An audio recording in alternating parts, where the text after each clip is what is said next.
I am an associate professor in the Department of Genetic Engineering in the School of Bioengineering, and I'm here in SRM for past 15 years. I research on polycystic ovary syndrome, which is a very common disorder for women these days. So, we work on phytotherapeutics and genetic studies for PCOS, and I have developed some drug. We work on some medicinal plant, and we have identified one molecule which we are trying to find if it is helping the PCOS. So we are going to test it on animals. So that is the brief intro about me. And in this journey as a seeker, I've been trying to seek the truth from 21 years, and there's been a lot of question, a lot of learning, and a lot of understanding. And this UHV journey from 1 to morning sessions and 4 and 6 has given me at least 90 to 95% of clarity. I'm very happy about it. Thank you, sir, and thank you, Bhaiya, for patiently answering all the questions. Thank you so much.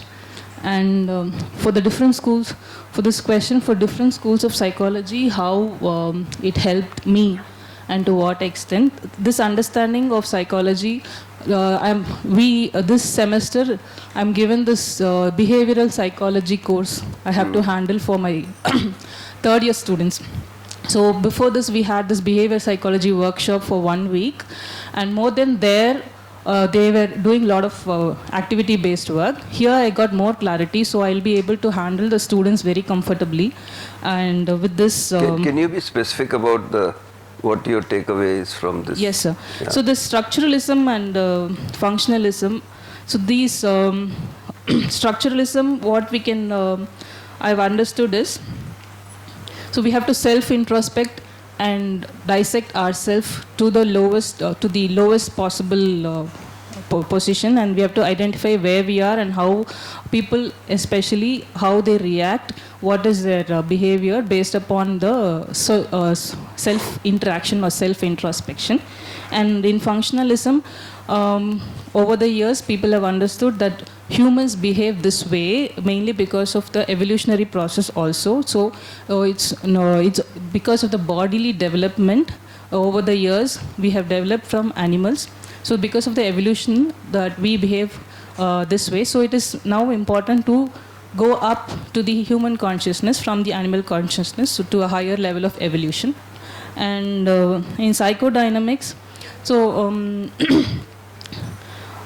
what we are today, what we see ourselves today, or I see myself today before UHV at least, there was a lot of discrepancies, a lot of the depression or misunderstanding with people, with myself. So there was no clarity of what is the purpose of life.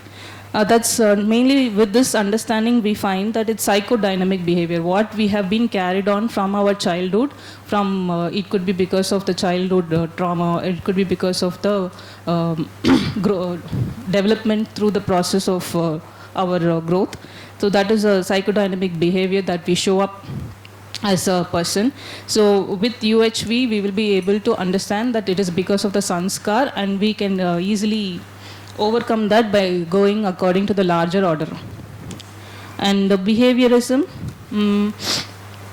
so we have to observe the expression or the behavior of the person before coming to any conclusion.